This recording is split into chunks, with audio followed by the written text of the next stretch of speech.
unique to each character that we got to kind of own. And that was a lot of fun in something that can be so kind of loud and noisy and exciting and visually spectacular.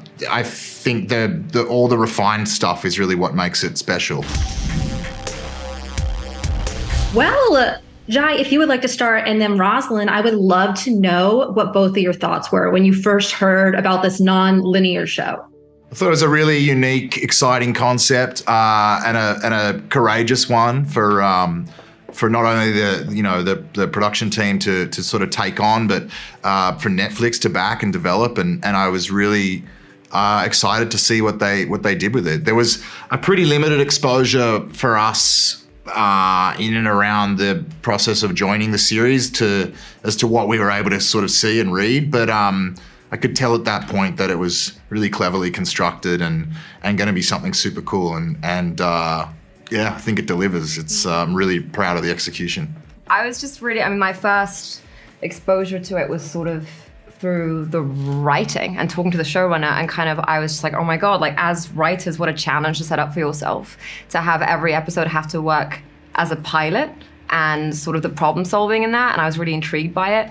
And then kind of later down the line, I realized like, wait, as an actor, that means that so many things that I guess would rely on usually is like, you kind of try and like direct yourself a little bit, going like, this is the first scene that like we'll meet my character in, and like this is the first time then we'll see her do this, and like you kind of feel like you might want to guide an audience through the way they like get to know your character. And with this, it was just really freeing and exciting to be like, I have no control, we've all ceded control, and just like getting to throw ourselves into it and trust that the writing and the crew and just the way that it had been constructed would make the whole experience cohesive for everyone at the end, which it has.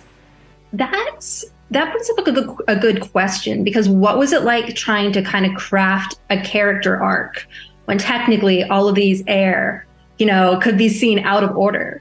I think you just have to stay true to, what you know to be the chronology. But in saying that, you have to take care with some of the details. I mean, it's one of those things where if there's something you need to kind of land at a certain point, but not overdo, you want to make sure that it kind of finds its way in. We would have to stay on each other a little bit, and it kept us on our toes with certain stuff, just jumping around so much because, it's not uncommon to shoot out of sequence, obviously, but knowing they're going to be viewed out of sequence is another thing. And there was just like things you had to take a little more care with, but I think it just created a cool challenge for us that was like an extra little detail to kind of work with. But I think staying just true to that kind of the thread, and not the tough part, I think, is when you jump ahead and you're working so much out of sequence, is not to play something that we don't know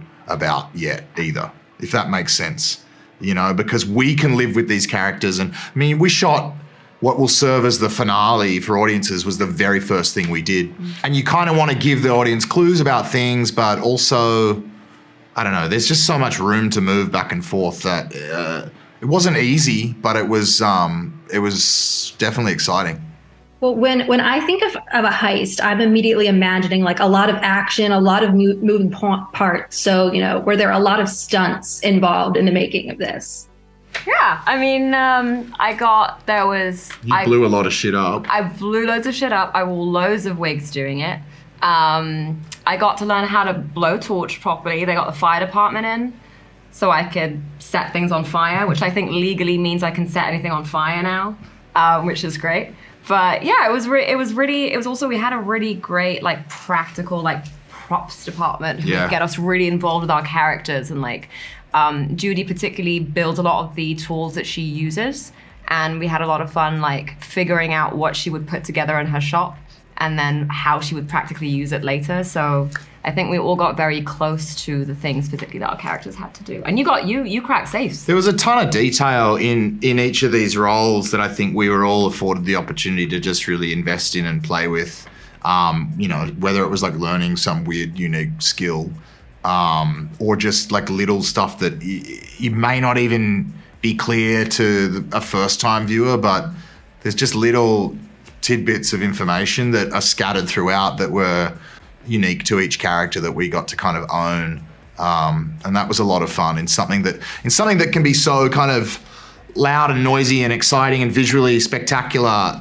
I think all the refined stuff is really what makes it special.